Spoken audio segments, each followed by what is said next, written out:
Let's see her. Hi, Jeff. Hey, everybody. Hey, Jeff. Hey, Jeff, I was just commenting that you need to stay in Florida. About 1:30 yesterday afternoon, we had a 2-minute snow shower. I heard you say that, and I Please thought join better me of in the making any Pledge kind of Allegiance. rejoinder because of the fear of being clobbered if I start talking about Florida weather. And to the republic for which it stands, one nation, under God, indivisible, with liberty and justice for all. Oops. Please continue standing for our moment of inspiration provided by Holly Seabury.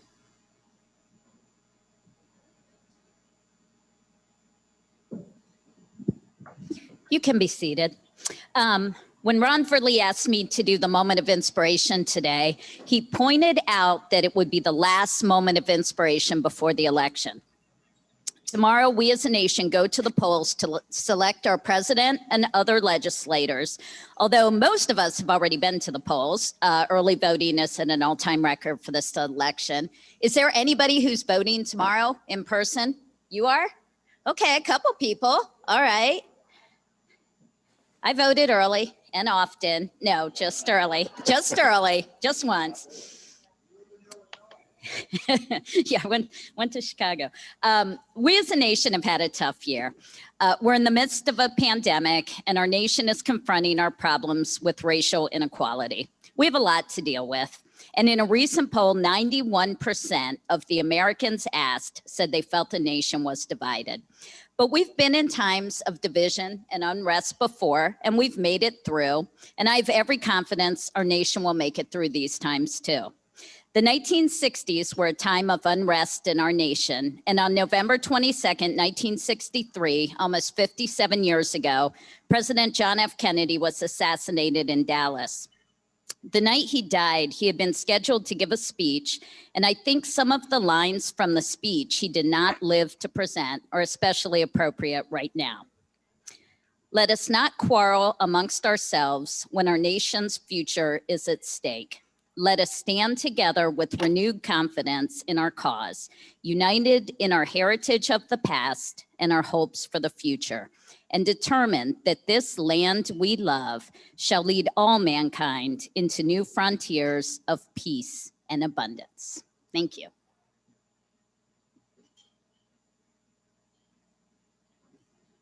And thank you, Holly. Inspirational indeed. Well, welcome to the Rotary Club of Fort Wayne. At this time, we'd like to see if there's any visiting Rotarians joining us today. Seeing none, are there any guests of Rotarians?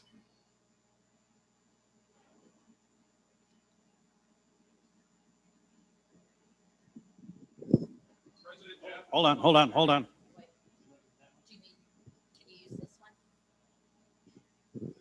President Jeff and fellow Rotarians, my guest today is Alex Downard from Michael Kinder and Sons.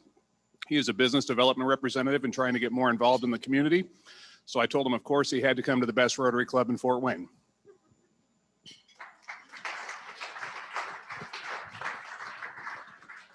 You limited that a little bit. It's the best Rotary Club in the world.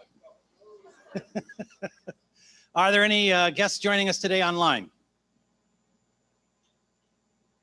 Seeing none, we will move forward.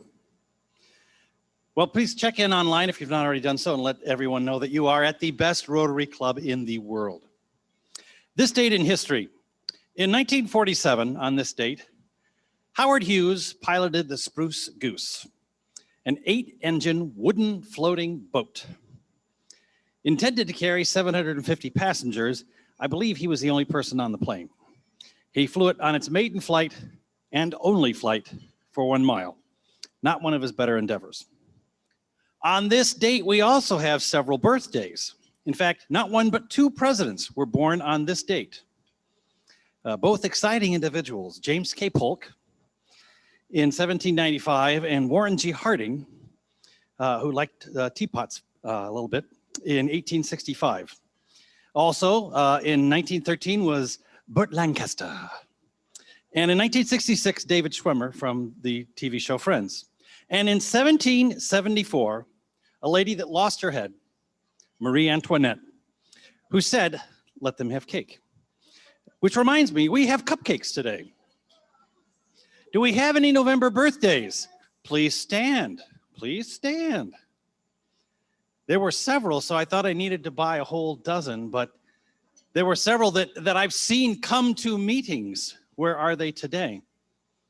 Well, I know I'll have no trouble giving away these 12 because I've already had one person say, I think I've changed my birthday to November's, and I don't think that everyone would guess who that might be. But let me provide you with a cupcake. Sure. It wasn't you I was talking about. Lorelei, good to see you. And I have obviously several more cupcakes here. Should anyone, oh, here. I was actually born the same day that John F. Kennedy was assassinated. Ooh. That's a day that lives in infamy. For those of you online, we just heard that we had someone born on November 22nd, 1963. So everyone will always remember his birthday. And on this date in rock history, in 1957, Elvis Presley had 8 hits in the top 40, a feat that has never been repeated since. Although I do remember that the Beatles had 4 of the top 5 in April of '64. So if you've not already done so, please add $3 to the pots on the table for your supportive service. Are there any high fives, either here or online? Seeing none here, are there any high fives online? Any hands up? If not, then we will continue moving along.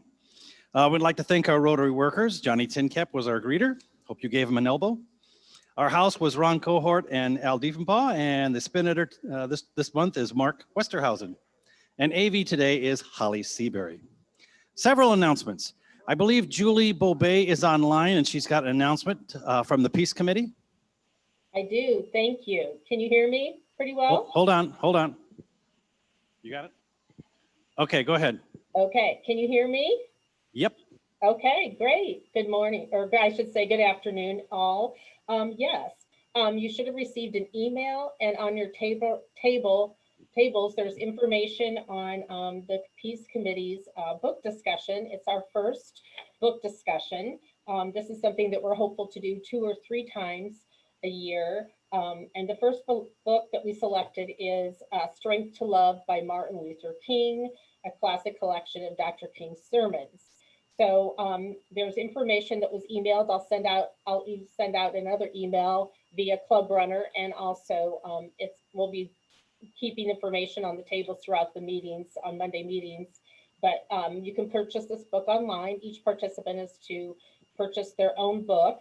If you want to email myself or Dee Hoffman, so we have an idea of how many people are interested. This is just not limited to Rotarians, but if you want to invite a friend, a neighbor, a family member, everyone is welcome. This will be via Zoom. We'll have our discussion on December 1st. So we hope you can join us. We're really excited about it. This is something that we hope that can kind of bring our club together. Summit City South is also hosting their own book discussions, and we will send out information on that as well.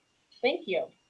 All right, thank you, Julie. Julie, could Yes. this is Jackie Schreier, and we did get confirmation from Reverend Dr. Bill McGill that he will join us on this book club review. Oh my gosh, that is So, absolutely wonderful. I'm Yeah, thrilled. so any of you that know him know that he is, he can almost do, he's an expert at this. So we're very happy that he will be joining us. And that's what we were hoping. We want some, it's open to all. We're excited about this conversation, and thank you, Jackie. I appreciate that. All right. That worked out. Thank you so much. Okay. Wonderful. So this is an exciting opportunity for you to read book by Dr. Martin Luther King. Have some experts that will be joining us via Zoom. You can join us, and it should be a very lively discussion. Last week, we had the first meeting of the breakfast group of the Fort Wayne Rotary Club. We only had 4 of us join us. We're going to continue to try to tweak this and move it forward and see if November and December might be a little tough with holidays, but certainly by the first of the year, we're going to hopefully have another go of it and see who we can get to join us. Everyone should have received a newsletter from the district I received mine. I'm hoping that all of you received yours. The Fort Wayne Rotary Club was featured up front and throughout this newsletter with an announcement of the conference that we held via Zoom last week to open the new clinic in India. So they talked about that, and the final thing that was talked about was the PPP or PPE fundraiser that we ran here in Fort Wayne to assist individuals through Parkview Lutheran, Matthew 25, the neighborhood clinic, and the rescue mission.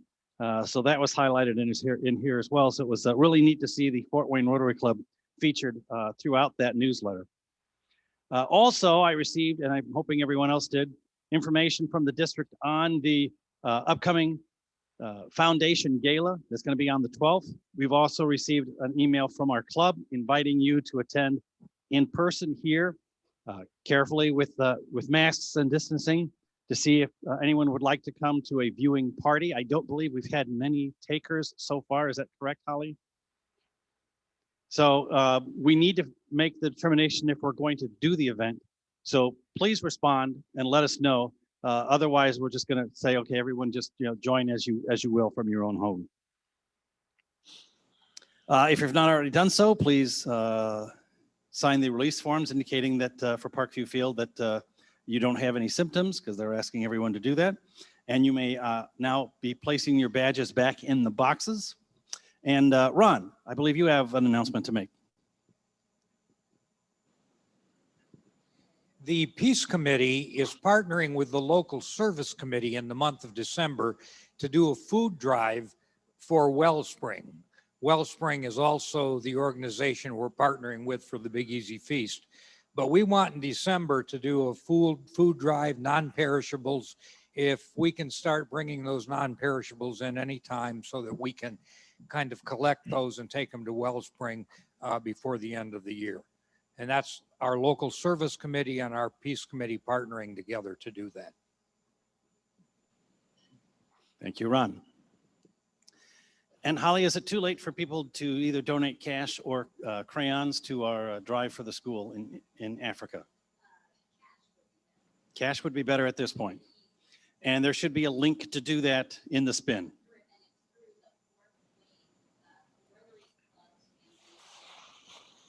Okay, so any contribution you make to the school in Africa, you can do through, it's in our spin, the link to the Fort Wayne Rotary Club Foundation. And that way the contribution is tax deductible and you can make that. And when do we need those, any cash contributions in by? End of this week. So if you would like to do that, please look in the spin, find the link, make that contribution so we can pass those funds on to that very worthy cause. And again, if you have a committee that you would like to meet and use the Zoom room, please see Jane to reserve a time. At this point, we're ready to have Lynn introduce our speaker. Oh, Rick is going to introduce the speaker. All right.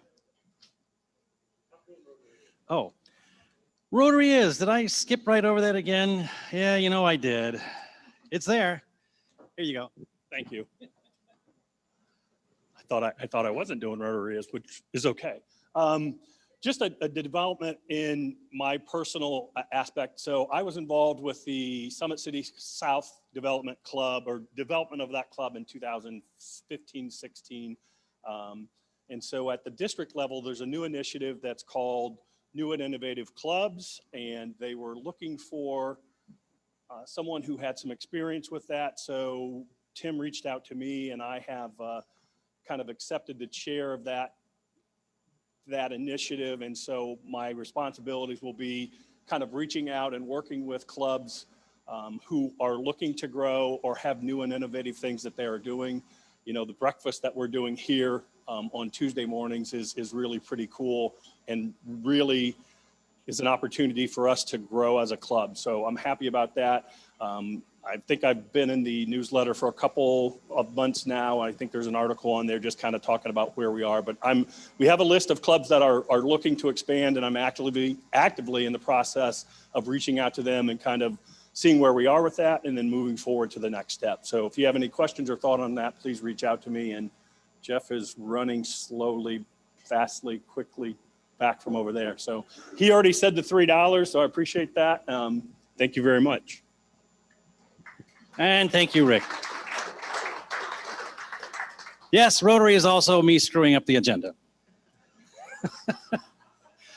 At this time, we have a new member to introduce. I don't believe his sponsor is here, but Kenyon, would you please come forward and introduce yourself? Tell us a little bit about your background, and like everyone to welcome a new member to the club.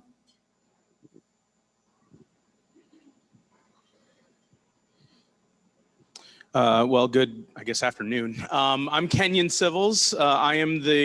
My wife and I, we are the new directors of the Salvation Army here in Fort Wayne. And our office is the one on Clinton Street, not the one just down the street there. At some point, I'll tell you all about the difference if you don't know. But this is actually my third time being in Rotary. This is my third appointment with the Salvation Army. And I've been a Rotary member in each place, so I'm familiar with the work of Rotary, and I've taken part, and I'm eager to do so as well here. My wife and I, we have 2 children. Trinity is 2.5, and Eden is 8 months. So we're busy at home and full of sometimes torturous screaming when we make our child read books and go to bed. So just awful, awful people. For those of you who are Notre Dame fans, for those of you who are Ohio State fans, IU fans, Purdue fans, you can cheer for you can pray for my heathen soul. I'm a University of Michigan grad. So solidarity for the Wolverines out there. I'm one of you. And if not, then just keep it here. No, I'm just teasing.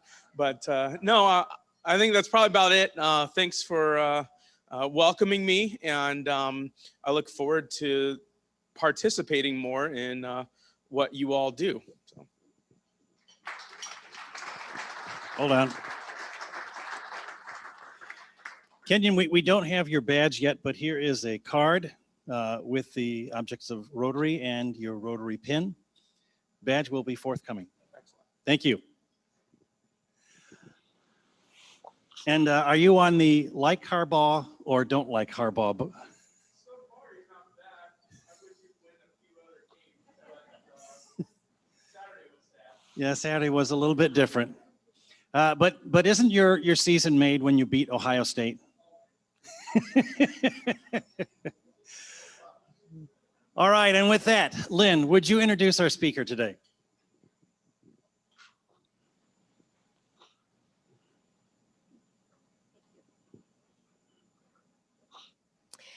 Well, we have a great program today. Michael Galbraith, who is the president and CEO of the Fort Wayne Downtown Improvement District, also known as the DID, which covers the most important 99 blocks in our community, is here to talk about what's happening at the DID. But I tell you, there are a few people that are providing more leadership for this community than Michael. His goal through the DID is to make Fort Wayne the most vibrant urban center in Northeast Indiana. And he also administers the 11-county Northeast Indiana Regional Development Authority, also known as the RDA, implementing the $42 million Regional Cities Initiative for our region. Michael has worn many different leadership hats over the years. Before coming to the DID, he was the director of the Road to 1 Million.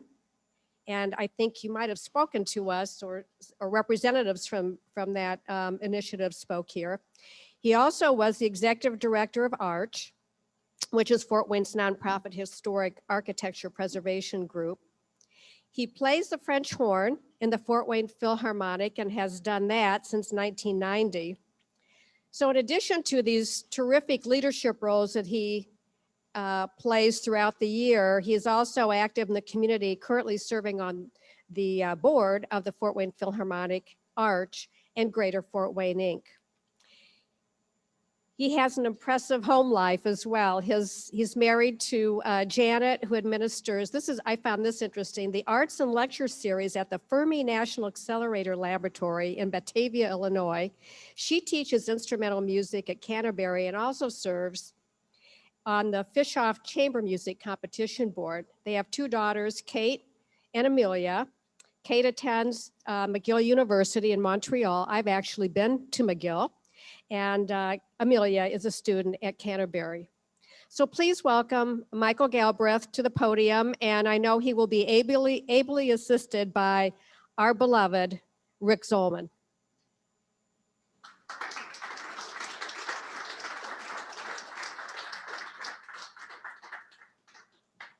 Thanks, Lynn. I'm going to say a quick thing in relation to what Kenyon said. I grew up outside of Ann Arbor, so last weekend was indeed really difficult for me as well. As a University of Michigan fan, I was warped at a very, very young age. And so I'm kind of dealing with that as we go forward. I'm going to talk a little bit today about perception and reality. I want to talk a little bit about reputation. I want to talk a little bit about prediction, not making predictions, but talking about prediction. As well as the idea that Fort Wayne's downtown sort of reflects the idea of what Fort Wayne is in general. So if you go to the next slide. Closer? There we go. Thank you. So this next slide, we may be going to in a bit. There we go. So my wife is a native of Fort Wayne. I think she's the third or fourth generation that's been born and raised here. When I talk about downtown, her memory of downtown, her perception and reality of downtown is this. It's crowded, it's full of people, there are stores, there are buses, and there are cars running up and down the streets. This is indeed this vibrant town. And for many, many years, that was both the perception and the reality of downtown in Fort Wayne.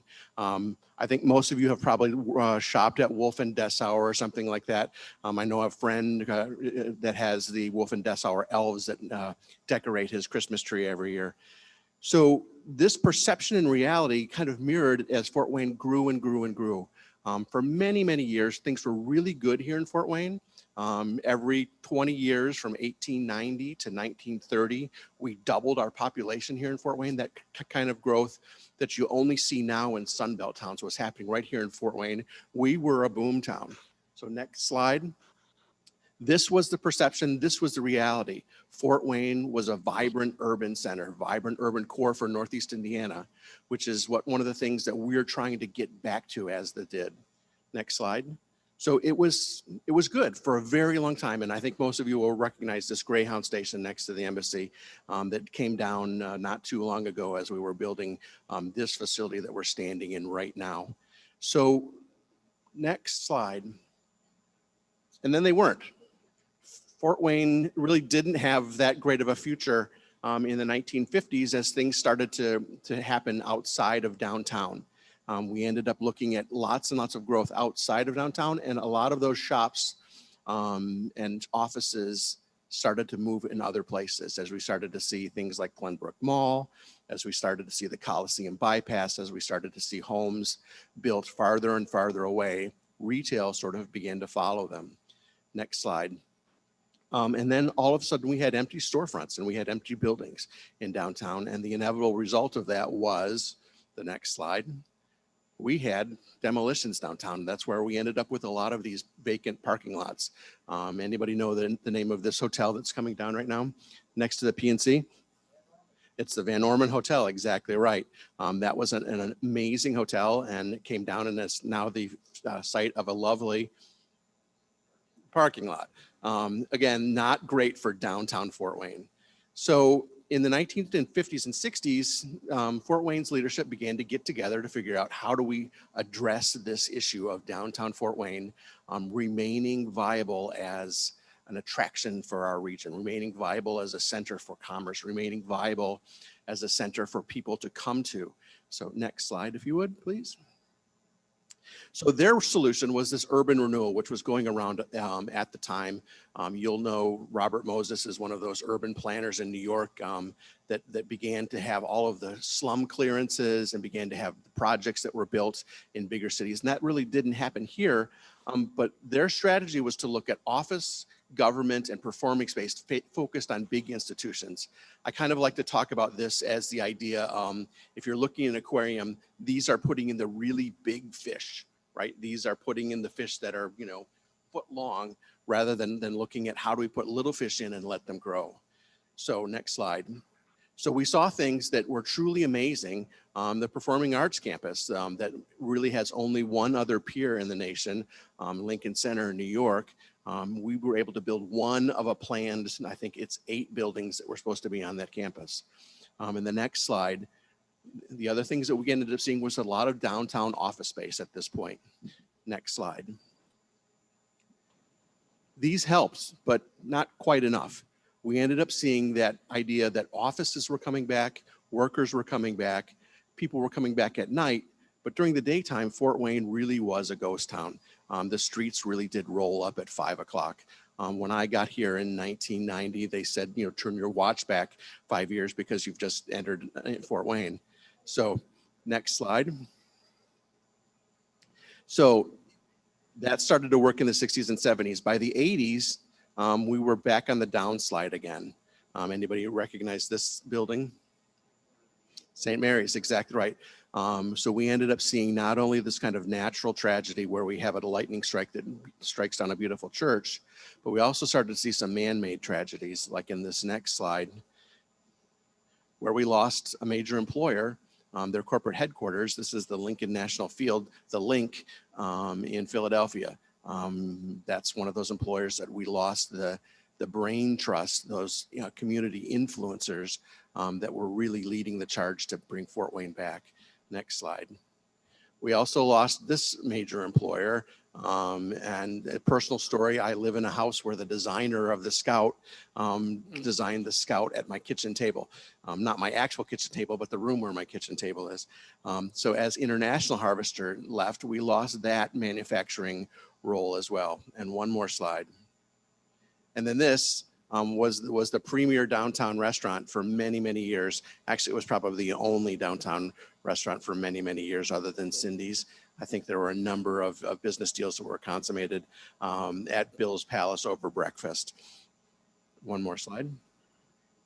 So as we started to look at how downtown works, we look back at those ideas that those top level predators, those big fish that were coming in, when we look at the Performing Arts Campus and when we look at some of the office buildings, the next strategy that came through Fort Wayne was this idea of live, work, and play. We'd focused a lot on the idea of work and a little bit on the idea of play, but not very much on the live side. So as Fort Wayne began to say, how do we bring people back to downtown? How do we bring the idea that downtown is that vibrant urban core? How do we make it attraction for business to bring talent into Northeast Indiana and into Fort Wayne? This strategy of live, work, play was the next step in the evolution of what was going on in downtown Fort Wayne. Next slide. So one of the things that they did when they started to plan things out was to say, let's form this downtown improvement district. And we are, as Lynn said, a group of people that are working on 99 blocks in downtown. And I like to talk about perception and reality. The reality is that we're 99 blocks. The perception is that downtown is a much bigger place than 99 blocks. When I look at the idea of what is downtown, if I ask somebody, is the Fort downtown? Most people would say, yes, the Fort is downtown. If I said, is Broadway downtown? Most people would say, yes, Broadway is downtown. The reality is for us, they're just outside of our district, even though we like to work with them and think about them as downtown. So next slide, if you would, please. So what do? We are putting in place as the Downtown Improvement District some of those things that allow the tiny little shrimp and those little plankton that the bigger fish can actually eat and survive on to flourish. We want to make sure that there are a couple of things in place for downtown that allow that business growth. The first thing is that we want it to be clean. We want it to be safe. We want it to be green. So we have a clean and green team that goes out every single day and make sure that the streets of downtown, the alleys of downtown are free of trash, they're free of graffiti, that they're picking up all of those things. And recently we've added the idea that during COVID, we need to make sure that things are sanitized as well. We need to make sure that those germs are not in things like parking meters and things like newspaper boxes and things like handles and all of that. So last year in 2019, we ended up collecting over 18,000 gallons of trash. Next slide.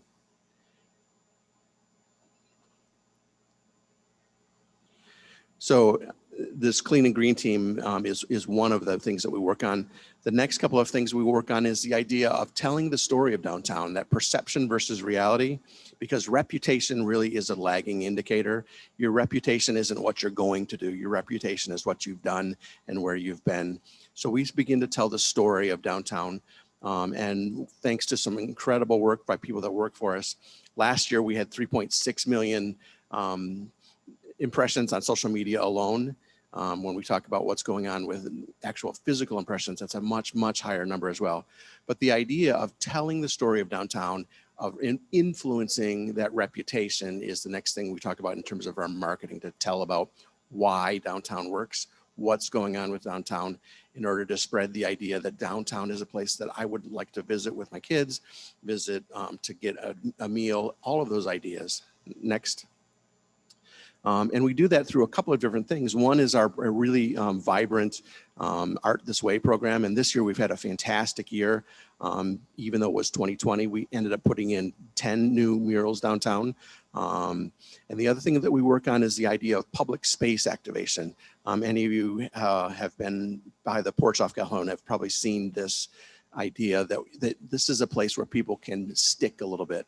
The idea of stickiness is, I think, a Malcolm Gladwellian idea, that making a place where people want to linger, where they want to hang out. Next. So the thing that my colleague Rick administers is the idea of events. And Rick has done a fantastic job in this year, especially. We've been extraordinarily challenged with COVID in figuring out how to go from a macro level event where we're drawing 5, 6, 8, 15, 20,000 people to the idea of how do we begin to continue to draw people downtown, even though we can't have crowds. When we look at 2019's numbers, we had over a $2 million event impact in the season. So one of the things that we do is this Lunch on the Square. This year, Rick was extraordinarily creative in coming up with Lunch on Your Couch. We wanted to make sure that people began to think about downtown, began to think about Lunch on the Square even before we could actually have it. So we ended up producing music that went out to our audiences. We still ended up having Lunch on Your Square, even though it was a slightly truncated season. One of the weird things is that we are really not telling people how many people we had come. We wanted to make sure that it was vibrant, but we didn't want to draw as big a crowd as we had before. Next slide. Other things that we're working on, this is Busker Fest. And again, this is something that we were not able to do this year. This has been an extraordinarily challenging year for Rick, who probably had to make 3 plans for every single event.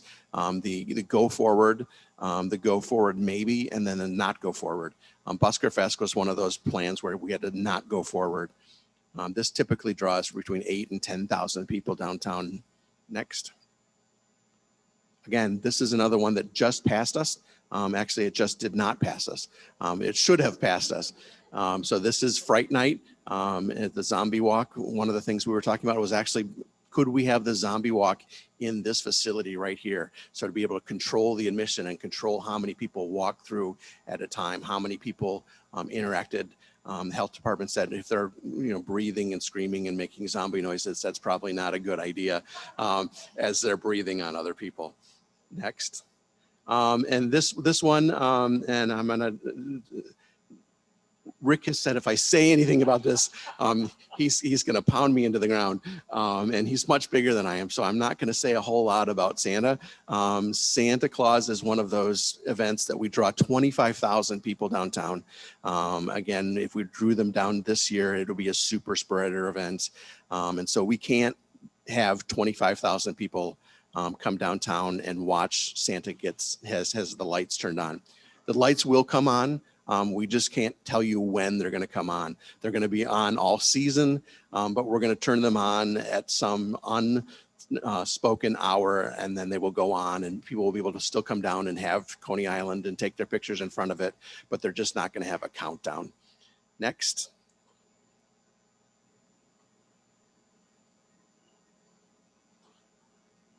So by the 2000s, the next thing that came along in the development of downtown was this idea of PPP, the public-private partnership. There's been a sustained and massive influence of this public-private partnership as we've looked at downtown and how do we make downtown truly that draw that it was from the 1850s through the 1950s. Next slide. And chief among that is the idea of live. We've really concentrated here in Fort Wayne on making the downtown a place where people want to live. In 2012, there was a study done that showed that there was an appetite for 2,000 new downtown apartments in the next 20 years. We are probably going to get that number, that there's going to be 2,000 new apartments built since 2012 in downtown. When you look at this, this is the Anthony Wayne Bank building. Looking out over downtown, there are some fantastic apartments in there. And that's one of those truly amazing transformations as people's perception of what downtown living is like. It's not living in a very small little tiny apartment. There are $1 million mega apartments looking over the downtown skyline. Next is this building right here. This was one of those catalysts in making people come downtown, the idea of play. The Tin Caps regularly are the #1 stadium in all of minor league baseball.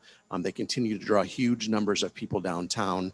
It's one of those things that makes everything else work as sort of that bottom up kind of strategy. Somebody's going to come downtown, they're going to come down for a baseball game, and they're likely going to stay and do 1 or 2 more things. And frankly, as the Downtown Improvement District, as long as they do 1 or 2 more things, we don't care what those things are. We want them to shop, we want them to eat, we want them to walk around, we want them to linger in our public space activation. We want them to walk by and look at art, because the idea of people walking around on the streets conveys that perception and begins to put in place that reality of our vibrant urban center. Next. If anybody's not been down at the Landing, this is probably the 3rd or 4th iteration of what the Landing has become. We've had several unsuccessful attempts. This one, I finally believe, because of the massive scale of the investment and the massive scale of the transformation, is going to be successful. This is the Landing, another public-private partnership that's had both a live component, a work component, and a play component. Next. And this is the newest one that's just complete. It is phase 1 of 3 coming along. This is Promenade Park downtown, the Sweet Breeze Riverboat. But if you look, you can see the crowds that are there. And even still, every single day, there are people at Promenade Park using it, both in ways that it was designed and in ways that were never anticipated. Next. So all of a sudden, after 30 years of not having a whole lot of retail downtown, there's a lot of shops that are open up right now. And that's the kind of that bellwether, that canary in the coal mine, is if a downtown is healthy or not. If a downtown can support retail, it's healthy. Restaurants are a little bit easier than retail, but now the fact that we've got downtown retail happening is truly, you know, things are pretty good again in downtown Fort Wayne in 2019. Next slide. Wahoo. Next. And then 2020 came, and things weren't good again. But I think that weren't good in that sort of a sudden thunderstorm type of an idea. Next. So all of a sudden at farmers markets, including the one right here, we saw people with masks on, just like we see every table at this lunch right now. And shopping, next. People are wearing masks. And next. I have Rick out actually, we measured this because we wanted to make sure that 6 feet apart, his wingspan is what, 6'4", 6'2". So we measured this so that we have to make sure that we have social distancing. Next. And we had protests downtown. And all of a sudden, all of those events that we had, bringing lots and lots of people downtown, are gone. And all of that momentum is suddenly stopped in its tracks. We're hopeful that it's stopped in its tracks for a little bit, not 40 years worth. Next. And all of a sudden, people want to have outdoor dining. So we've had a very big emphasis in the last several months on helping downtown restaurants figure out how to extend their season because their fixed costs don't go away. Their insurance doesn't go away, their rent doesn't go away. And without that type of cash flow, they can't really survive. Next. So my prediction phase, my concern phase is what's next for downtown. So what's next? If you'll, next slide. The things that we're thinking about and worrying about, as I said, retail is incredibly important, is that canary in the coal mine for downtown. If we can't support retail downtown, people don't have a place to linger. They don't have a place to shop. That really takes away from the attractiveness of downtown as a talent attraction idea for us as a region and as employers. So what's the future of retail in an Amazon world? There's both the COVID effect that's happening and the Amazon effect that's happening. The next thing we're talking about is the future of large scale events. Next, thanks. This is middle waves in downtown Fort Wayne. I don't know the next time we're going to be able to have 8,000 to 10,000 people gather together. And it's one of those things that Rick thinks about all the time. How do we bring lots and lots of people together again safely? And for right now, the answer is we don't. But at some point, we have to figure out how do we bring them back together somehow. Next. What's next for commercial office space? So this kind of open concept office space where people are working closely together and sort of in the space where there's no dividers whatsoever became very popular over the last 10 years. And anybody that's in the architecture field has built lots of these buildings and refitted lots of these offices. What's going to happen to these now that people need to say, I need to have a divider between the desk next to me in order to be safe? What does that do to our future of real estate here in downtown Fort Wayne? Because we do have a lot of offices. We do have a lot of people that come that want to work here. And a lot of this space is not going to work in a COVID environment. Next. What about work from home? We're all working from home at some point. And what is that going to do? I'm guessing that this picture of some woman, she's not getting a lot done right now. But that's the reality of working from home, is that there are many, many distractions. It's very difficult to work from home, even though you get a lot of other things done. The idea of how much internet do you need with your kids going to school and working at the same time? So the next thing, what about migration from bigger cities? If you think we've got it bad, think about the downtowns of Chicago or Philadelphia or Portland. Our troubles have been extraordinarily minimal compared to what's happening to our larger neighbors. If you think about what's going to attract those type of workers, that's something that we're thinking about a lot as well. There's a lot of writing going on now about that migration away from the higher rent costs and the greater density of other cities. Next. And so I just wanted to say thanks. I know I had 20 minutes, and so I think that I used 20 minutes about talking about downtown. Some of it is, again, we are on a upward arc and have been for a very long time. We've got this idea that our product is being developed continually. Our marketing is getting better about what downtown Fort Wayne is, about what Fort Wayne, Northeast Indiana in general are. But we need to continue that idea of building the product. And that's what we do at the Downtown Improvement District, is that we try to build the product from the very bottom up. We try to create those conditions for the plankton and the shrimp and all of the other feeders of the larger institutions to survive. So thank you.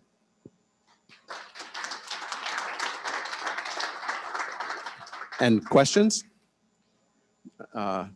Steve? Oh.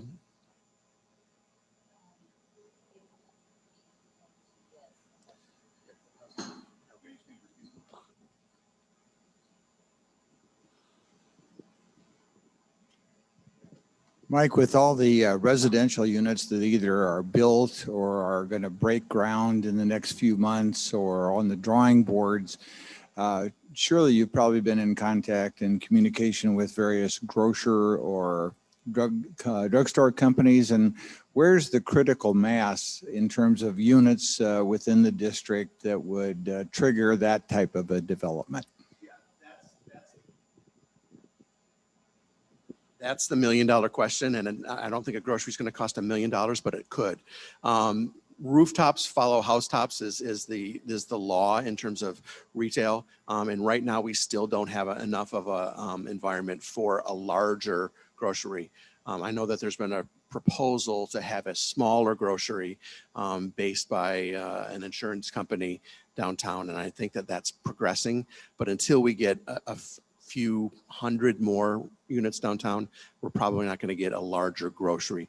Hopefully we're going to begin to see some of those smaller bodegas that are a typical retail front of 20 to 30 feet and 60 feet deep, where you'll be able to get smaller amounts of food, but not Costco size.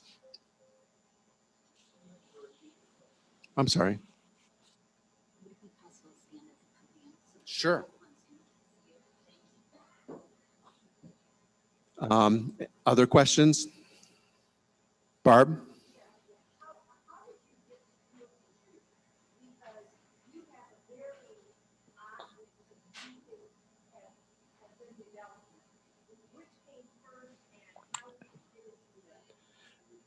Barb asked, how did I get to do what I do?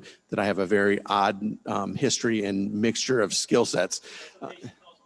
Yeah. And full disclosure, Barb and I are on the Philharmonic board together.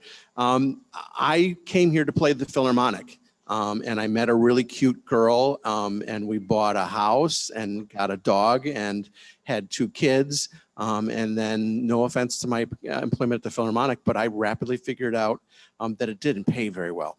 And so in order for us to say we want to have at some point our kids go to college, and we want at some point to be able to retire, I figured out that I needed to add things to my resume.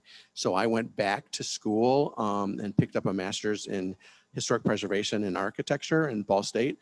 So I was working full time at the Philharmonic and had 2 kids under 4 and an assistantship, and was getting a master's degree at the same time. And then I started working for Arch and figured out that I liked the idea of looking through spreadsheets, and I liked the idea of talking at board meetings, and I liked the idea of trying to figure out what was next and how to anticipate where those problems were going to be. And that just kind of led on and on. And that's how. Lynn? Sure. The safety and security of the 98 blocks downtown is top of the line. There are not those types of problems that our perception might have had as we had 25 years ago. The downtown is incredibly clean. The downtown's incredibly safe. There we have a dedicated bike patrol that goes around with 2 different shifts from the police. They make sure that everything is absolutely safe. We have the clean and green guys that make sure that there's no trash. We make sure there's no graffiti. It really is an easy place to live, work, and play. When we had our consultants come in for the Gale study that was done 2 years ago, these guys from Copenhagen said, you have the cleanest downtown we've ever seen anywhere in the world. So downtown really is, a gem for Northeast Indiana.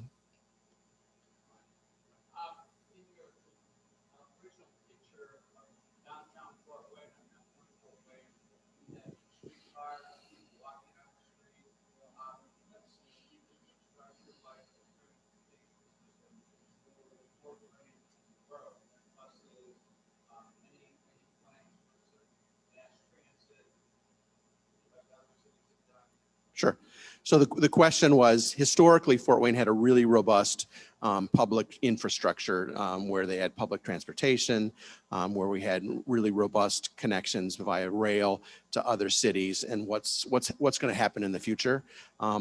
We lost our long haul rail service in the 80s here in Fort Wayne. And I know that we've been working on it ever since, trying to figure out how do we get high speed rail to connect us back to New York and Chicago and Los Angeles and Dallas and all of those other places. That's one element of it. The other element is that we live in an automobile society. The idea of bringing back cable cars is going to be really difficult at this point. But we've been really ably served by a couple of different institutions that have helped. I saw Justin Klupper's name on the sign-in, but I don't see him. Oh, he did. I was going to give him props. He runs CTN, which is a public-private partnership transportation network, and they've done a really good job of making sure that there are ample small buses around. And then we have, the regular publicly funded bus service. One of the things that I would like to see in Fort Wayne in terms of that helped commerce in the past is the idea of a fixed route public transportation. So in the past, we used to have cable cars and that would go back and forth, but they went on a fixed route, and this allowed regular drop off at different retail spaces. And so you see those kind of commercial streetcar corridors. For instance, my favorite is the one where now Antonuccio's is on South Wayne, where you get 3 or 4 different little shops in a row that really begin to help stabilize neighborhoods. So that's what I'd like to see, is that sort of some of the fixed route stuff come back.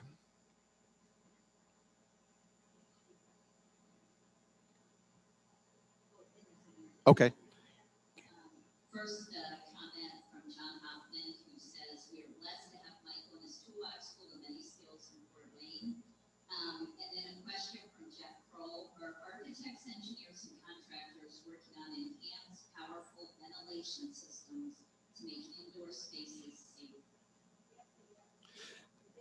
Yeah, I'm going to defer to my friend Stephanie Veit from Hagerman to say yes and yes. And I know that that's one of those concerns in what's happening with the office retail space is how do you bring people safely back into the office? And that's got to be through increased ventilation and increased zone usage to be able to clear out different rooms so that they're safe.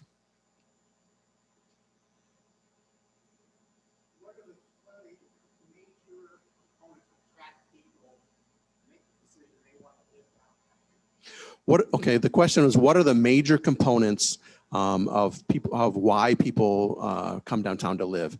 Couple of different things. One, the people that we see coming downtown in largest number are both the empty nester boomers and the very young people that are just starting their career, usually without kids. So downtown right now has not been very good for kids. It's harder to raise kids downtown. So that's the idea that we're seeing now, is that people are mostly childless. And the things that are attracting them are very similar. You can go out of your apartment and it's a lifestyle choice that I can go and walk a block away and get a cup of coffee or get pastries for my breakfast. There are great places to be able to go to work. I've got access to some of the play-things. I can go to a performance from the Philharmonic to the Civic Theater to the ballet to the Tin Caps. And so those sorts of amenities I would say are the biggest contributor to people choosing to live downtown, as well as that idea of it just feels vibrant. There are people walking around at all hours of downtown right now. So.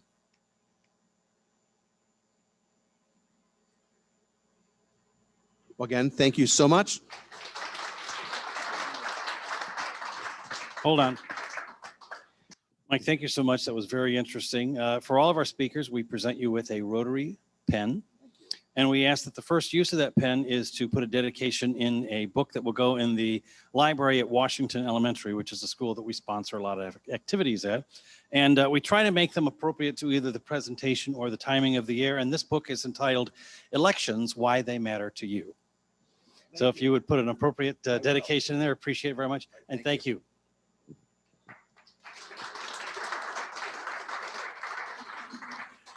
I'd like to let the club know that today when I got here, I received from the mail 2 thank you notes from 2 of the organizations that we presented PPE materials to. So both the Neighborhood Health and the Rescue Mission sent us very nice cards thanking us for providing them with that material. Our program next week will be an interesting one. Our Interact kids from the 2 schools that we have programs that will be assisting us throughout the program. I know that now are the New Tech kids coming? They will be here. The other group is going to be with us in the Zoom room. So we're working out the details on how best to do that, but it's an opportunity to have them involved in the meeting and hearing a lot about what's all going on in the schools through those programs. That'll be next week. At this time, I'd like to turn to the presidential cabinet, which is the cabinet that resembles what our motto is for Rotary this year, that it opens opportunities. And today I'd like to call Tim Gibson forward. Tim does a lot for our club every week. I know when to start and end the meeting because he rings the bell. But that's just the start of how Tim contributes to making our club great. And now he's in line to make the district great as district governor a couple years down the road. So Tim, let's see what opportunities are open for you. Start in the middle. And you could just stop there because the other 2 are zonks. So we have a bottle of wine for Tim. Thank you. All right, and our top movie quote, as selected by the American Film Institute, one of the top 100 lines all time. I try to make this something appropriate to the presentation. And as I looked at the opening slides, Mike, that you showed today, and how much the city has changed, I thought, well, what if one of those folks from the 1930s suddenly found themselves in downtown Fort Wayne today, and all the changes that have taken place. And of course, the line that jumped out at me was from the 1939 film, The Wizard of Oz. Toto, I've got a feeling we're not in Kansas anymore. So as Rotarians, we look to the 4-way test to guide our thoughts, words, and actions. Please join me as we prepare to adjourn for the week ahead of the things we think, say, or do. Is it the truth? Is it fair to all concerned? Will it build goodwill and better friendships? Will it be